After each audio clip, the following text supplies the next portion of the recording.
guys, it's me.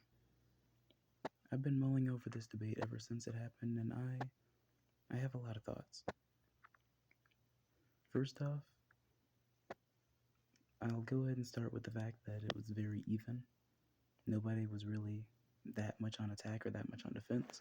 There were times when one was on the attack and one was on the defense, and there were times when people agreed with perspectives and opinions, not so much really stances or running mates policies, but I don't know. I just feel like there was a lot more that could have ensued in terms of actual legitimate policy. And I mean that in the way of facts. Facts. Because both candidates, really, tonight especially, were more personal. See, Vance has never really gotten into personal things when he's spoken before, but this time it was really more personal, and I understand that's so he won't stir the pot or so he can avoid saying bad things about Trump, but at the same time it was reminiscent of myself when I talk about politics because he is a very new politician. He hasn't done anything. His record's as flat as mine, and I'm not even an elected official. I just want to be, and I want to do some things.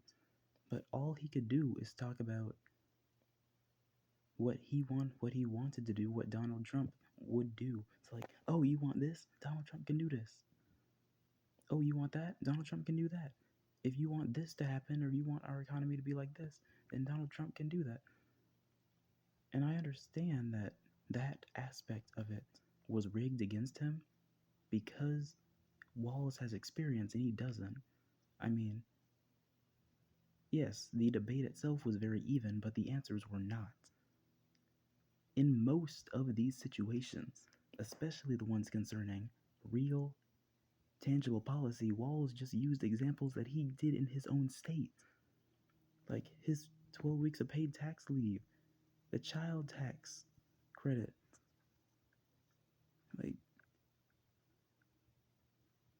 there were so many aspects of this debate that he really could have just grabbed the ball and ran with it. And he did, concerning himself, but not to the degree that I would have expected. Wallace is not an aggressive person, and that's okay, but I don't know, man. Because on one hand, he got grilled. He got grilled. I think that was the way that they evened it up. Because he got grilled for not being in Hong Kong during the spring. He said he was there during the spring. He was actually there during the summer, later in the year. And that was an entire debate question directed towards him. Vance's question was a little bit easier to answer. It's like, hey, you had these ideas in the past, and you made a whole 180. What's up with that? And he didn't really have to defend anything because he admitted that these things were true. He just, he said, hey, I changed my mind. It is what it is. I was wrong. And that's cool. But I did not like the gun control question at all because neither of them actually gave an answer. It's like, hey, we need to work together to find a solution to this. Mental health is kind of a problem. It's not the only problem, but it's a big problem. And then the other one said, sometimes it's just the guns. But in reality, neither of them actually advocated for anything. Walls was supposed to be advocating for common sense gun law, which he has actually applied in his own state. Like, why didn't you push for that? Yeah, mental health is a problem, so we should, screen people to see if they're actually fit to carry firearms. Why didn't you say that? And then there were times when Vance lied on stage and Walls just kind of sat there and took it. He said that Walls believes that babies should be born should be born and then killed and just let die on the table. That's illegal in every single state. There is not a single legislation that has ever existed that would allow that. No, if the baby is alive, you cannot freaking kill it. And he just let that happen. Why didn't you just say, hey, that's not what well, he did, but he didn't say what the bill actually said. But then again, the bill doesn't have anything to do with that at all. It's abortion. If the baby survives you can't abort a baby. It's already alive. But I digress. I digress. And he definitely could have pushed harder on the actual impact of the Haitian immigrant lies. There's so much that he just kind of sat there and missed out on. Like he grilled him over the election a little bit, a little bit, and so did the actual moderator, to be honest.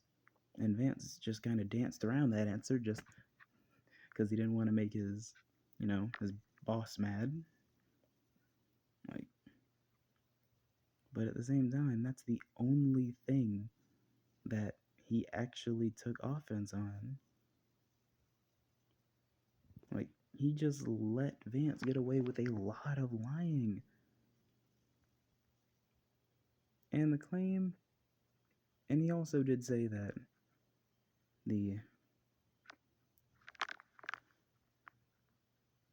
that immigration was a huge part of taking housing. And yes, there's a study that it was a small factor, but he said it was a significant factor, which I mean that makes it partially true. They even went over that on CBS. That's something. I guess I'm just dissatisfied. I expected better from somebody who's been in politics for so long, but he's never really been much of a talker. He's just been a doer. Mm, I don't know. All in all, the reviews were pretty mixed, and by that I mean it was a complete 50-50 split. Like as soon as it was over, they polled these people actually during it, and it was literally 41-42, half split, and the rest said it was a tie, and it was just a tie. They were just two guys talking about their bosses, trying to hype them up and stuff. I feel like Tim Walz should have really just slapped all of his policies on that table. And he did. Don't get me wrong, he really did. But I think he should have compared them to both of his opponents. Because he never actually, outright stated, hey, neither of my political opponents actually have any political experience. Like this one, he was the president for 4 years. And Vance really hyped him up, saying that he did a lot of things that he did not do. He tried to take down the Affordable Care Act several times. He did not once save it. The only reason that it's still in effect is because the actual federal government said, no, you cannot remove this. This would ruin the freaking country. And Tim Walz did acknowledge the fact that he gave tax cuts to the rich, because he did. Those things are still in effect, and they will continue being in effect until a law takes them down. As for the tax cuts for everybody else, you think those are going to stick? Nah, because the Paul Ryan tax bill doesn't allow them to. See, I don't know. Vance, he gave his answers with a lot of confidence, but he lied. But he just gave so many blatant lies that it just makes it feel disingenuous. He was clear, he was confident, but he knew that a lot of things he was saying were simply not true, and he just affirmed it. I don't. I know that Donald Trump is a pathological liar, but JD is a millennial, and I'm not. I'm Gen Z, but it makes me feel bad when a young person is out there just lying out of his butt for some geriatric orange raisin who doesn't really care. I don't know. That's, I do know. I'm saying I don't know as a filler, as my substitute filler word for the night, because I am genuinely a little bit flabbergasted by my own reaction to it. I knew that he lied unabashedly, but I was just hoping he wouldn't do it in front of a national audience. Because he's not stupid. He went to Yale. I mean, that doesn't mean he's not stupid, but he's not stupid. Like, you should know to just not get up there and say and put yourself in a vulnerable position like that. If Kamala was up there, then she would have jumped on him like he was prey. But Tim Walz, being as placid as he was, he let a lot of opportunities for him to take the upper hand slip. And I guess that's my main gripe. That is my main gripe with the debate. All in all, it was pretty even. They were very civil, obviously. They were acting like adults are supposed to. It's not Kamala versus Donald, where an actual politician squares off against an old, easily aggravated man who has been getting everything he wants since he was born. They are two actual level-headed people who grew up in the middle class and who have served their country, albeit in different positions in the military. Like, one of them is definitely exceedingly more qualified than the other, but you really couldn't tell watching since they were on such even ground. Is that it? Yep, that's it. That is the reason. I am dissatisfied because I expected the more experienced candidate to take the floor and make a spectacle out of this entire event. And he gave a pretty decent performance, but not anything that was outstanding. He did tout a lot of his achievements, as he should, because he has the best record of any Democrat in the country. But when you're going against somebody who doesn't have a record at all and doesn't really care about records because they are the newcomers in politics, both of them, it doesn't really leave as much of an impact. It's like if he was going up against an experienced politician who hasn't done anything, then it would be a different story. It's like, you've been in for this long, you haven't done anything? That's crazy. But he's going against somebody who's new and has the potential to actually do something. So that's it. What are you going to do? Try and grill him because he hasn't done anything? He hasn't had the opportunity yet. He's been in for 2 years. He's been in the Senate for 2 years. But I digress. You guys let me know what you thought. All in all, I guess I'm in the group who thought it was a tie,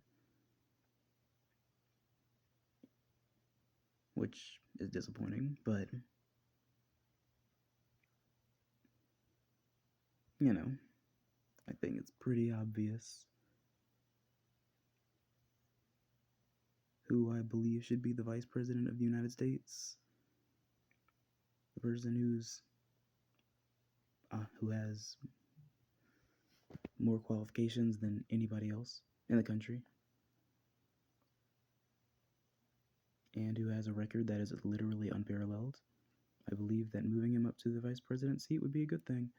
In fact, I actually believe that he and Kamala should switch, but you know, it is what it is. It is what it is. You guys let me know what you think. I don't have anything else. There were a lot of great topics that were discussed. And it was a lot more fluffy than I expected. I expected it to be fluffy, but I didn't expect it to be that fluffy. I know I just said I was about to sign off, but let me explain. I knew it was going to be fluffy, as in have a lot of nothing, because again, Vance doesn't have a record. All he could give are ideologic answers. Idealistic, that's what I meant to say. Idealistic answers. It's like, hey, if we do our thing in a way that I want it to be done, then this will happen. He couldn't provide any real life examples. He couldn't provide any insight into economics or into housing that are, empirically backed, because he hasn't seen that stuff yet. This was his introduction to the world, to the nation at the very least. That's why it was so personal. But Walz, again, he did tout his own achievements, but there was a lot of nothing in between where he could have taken advantage and made some leeway that would have pushed him further in the poll. Instead, he's given the opportunity for the least liked vice presidential candidate in history to actually get some poll numbers, and good for them. But I expected more policy, less fluff. There was a lot of policy, good. It was good, active, productive discussion, but not not the energy that we're used to from the Democrats. Because the Democrats have been really energetic all year, and that's really what I like to see. I like to see that energy. I like to see that vigor, that enthusiasm, that fervor for the concepts of hope and unity. It was kind of typical. I guess that you know what? Nah. I'm not gonna say that it's my fault for expecting too much, but it's their fault for putting the bar that high. Because if they didn't put the bar that high, then people wouldn't have been disappointed when they didn't clear it. And the Republicans are doing cartwheels out here because one of their worst speakers actually had a decent day. Which, like, I don't know why they're surprised by that. He had all this preparation. He knew the questions he was going to be asked. They both did. I, I guess they just don't have much faith in them, which is kind of sad given that they're so devoted to their candidate that they will, throw their entire lives away, but it is what it is. Well, that's all I've got. You are loved, you're appreciated, you're going to do amazing things. I'm out. Peace.